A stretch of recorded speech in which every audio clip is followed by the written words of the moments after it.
He was 35, a single father who measured his days by school drop-off times, grocery lists, and the quiet moments after his daughter fell asleep. Life had narrowed since his wife passed away, not into bitterness, but into responsibility. He worked 2 jobs, one during the day at a small logistics office and another at night repairing equipment for a local school district.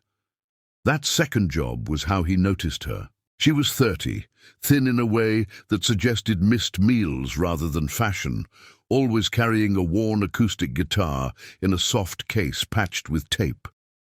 She came to the school after hours, usually sitting on the steps near the auditorium, fingers moving silently along the strings, as if practicing without sound. Most people walked past her like she was part of the building, unnoticed and unimportant. One evening he asked if she needed help. It wasn't charity that pushed him to speak, but recognition. He knew what it looked like to be alone in public spaces, pretending you were there for a reason. She told him her name and explained she volunteered during the day, helping younger students with basic music drills when the teacher allowed it. She wasn't officially hired. No contract, no paycheck. Just promises that something might open up. She said it with a smile that didn't quite believe its own words. They talked often after that. He shared stories about his daughter, about how bedtime songs were the only thing that calmed her after nightmares. The woman listened carefully, like every detail mattered. In return, she admitted music was the only thing she'd never quit, even when everything else in her life fell apart.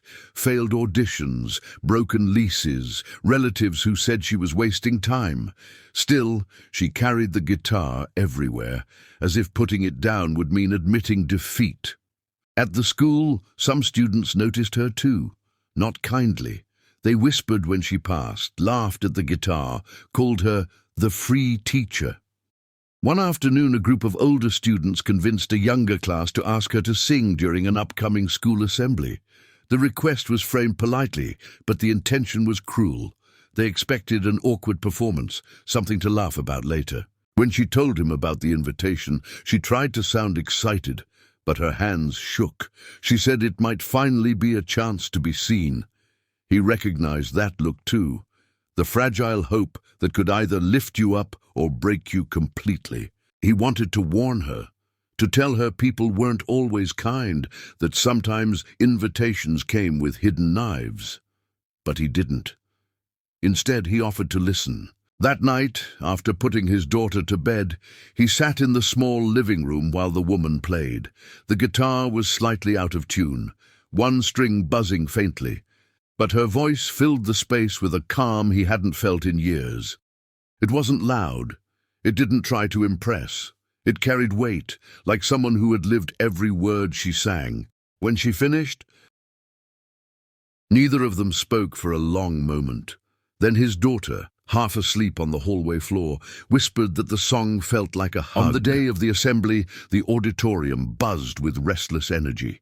Teachers shuffled papers, students nudged each other, already smiling in anticipation of a joke. When her name was called, scattered laughter echoed through the room. She walked on stage alone, guitar in hand, shoulders tight but steps steady. For a brief second she considered turning back.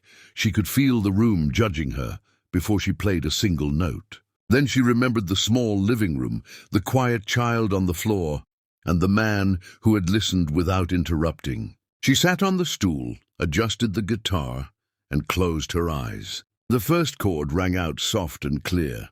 Her voice followed, low and controlled, carrying a story about loss, endurance, and finding light in places no one bothered to look. The laughter faded quickly, replaced by confusion, then silence. Students who had planned to mock her stopped whispering. Teachers looked up from their notes. Even the restless back rows grew still. Her voice didn't demand attention. It earned it. Each line felt honest, unprotected, and real. By the final verse, some students were leaning forward.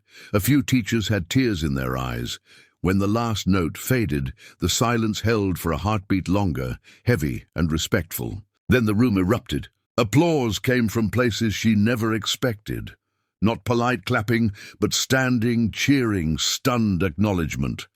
The joke had collapsed under the weight of something genuine. Backstage, she shook, not from fear this time, but release. He met her there, eyes bright, pride obvious. He didn't say, "I told you so," or "You proved them wrong." He just said, "Thank you for singing." That performance changed more than a single afternoon. The school offered her a paid position within weeks. Students who once laughed now asked for lessons. Some apologized. Others just listened. For him, watching her succeed softened something inside that grief had hardened. He saw what happened when someone was given space instead of judgment. His daughter began taking guitar lessons, believing music was something brave people did. The woman still carried the same guitar, still a little worn, still imperfect, but now when she walked through the school, she wasn't invisible. She was heard. And every so often, when life felt heavy again, she would sit in a small living room, play a quiet song, and remind a single father and his child that kindness, offered without expectation, could change more than one life.